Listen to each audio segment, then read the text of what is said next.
বলতে ইচ্ছুক না। হুজুর ডাকতে বলে, ও যুবক, কত সুন্দর নামাজ পড়লা, তোমার হাতের মধ্যে কি? হাতটা নাড়াইলা না, নামাজের মধ্যে সেজদা গেলা, এক হাত ধরে সেজদা দিলা কেন? কেন আমাকে একটু বলো।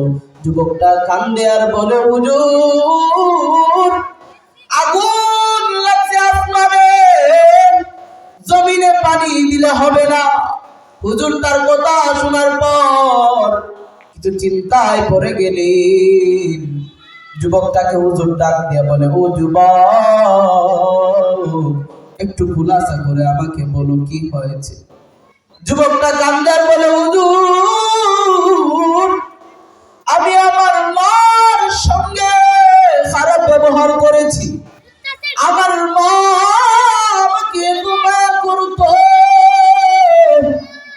ও হুজুর, আমি ছোট যখন তখন আমার বাবা দুনিয়া থেকে চলে গেল। আমার বাবা দুনিয়া থেকে চলে গেল, আমাকে ইয়াতিম বানায়া আমি ইয়াতিম হয়ে গেলাম। আমার মা অন্যের বাড়িতে কাজ কাম করে আমাকে পড়ালেখা করাইছে। ও হুজুর, আমাকে উচ্চ শিক্ষিত করছে। আমি যখন পড়ালেখা করতাম তখন আমি একটা মেয়েকে ভালোবেসে ফেলি, তাকে আমি বিবাহ করে ফেলি। আমার মাকে আমি একবারও বলি না। আমি যখন বিবাহ কইরা আমার স্ত্রীকে নিয়ে বাড়িতে আসলাম, আমার মা আমাকে কিছুই বলল না। আমার মা শুধু প্রশ্ন করলো, ও সন্তান, তোর সঙ্গে এই মহিলাটাকে? আমি উত্তর দিলাম, মা গো, আমি তো বিবাহ করে ফেলছি। সন্তানের উত্তর শুনে মা রাগান্বিত হয় নাই। মা আবারও বলল, সন্তান, তুমি বিবাহ করছো, আমাকে বললেই তো পারতা, আমি অনুষ্ঠান করে তোমাকে বিবাহ করাইতাম। মা কিন্তু খুশি, ছেলের আনন্দে মা খুশি হয়ে গেছে। মা কিছু বলে না, মা কিছু বলে না। কিন্তু ছেলের বউ তার মাকে সহ্য করতে পারলো না। প্রতিদিন তার কাছে বানায় বানায় কিছু কথা বলতো, তার মার কিছু দোষ ধরায় দিত। একদিন ওই যুবক যখন চাকরি থেকে আসলো, যুবককে বলা হলো, ও আমার স্বামী, আপনার মা আমাকে মারার হুমকি দিয়েছে।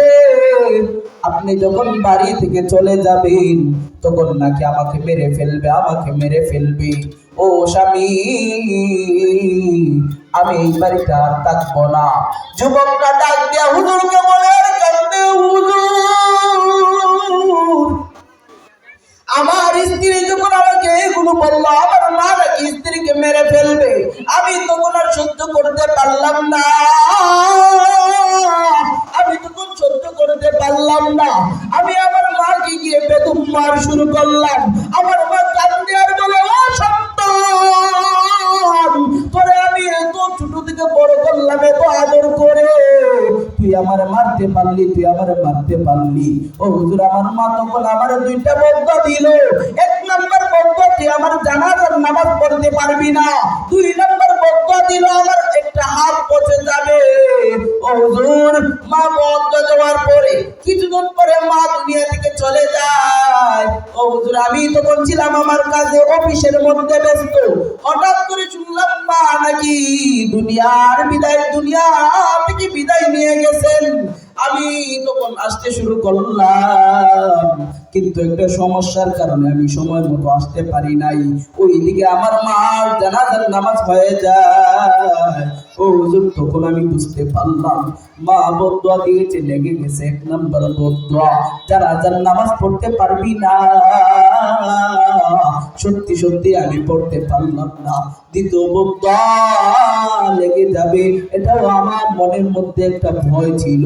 ডাক্তারের কাছে যাওয়ার পর আমার হাত চেক আপ করাইলাম, ডাক্তার কোনো রোগ ধরতে পারলো না।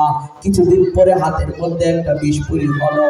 কিছুদিন পরে আমার হাতটা পচে যেতে লাগলো। ডাক্তারের কাছে যাই, ডাক্তার বলে এর কোনো চিকিৎসা নাই। যত বড় ডাক্তারের কাছে যাই, বলে চিকিৎসা নাই, চিকিৎসা নাই। আমি এক পর্যায়ে হরান হয়ে গেছি, আর কোথাও যাইতে ভালো লাগে না। ও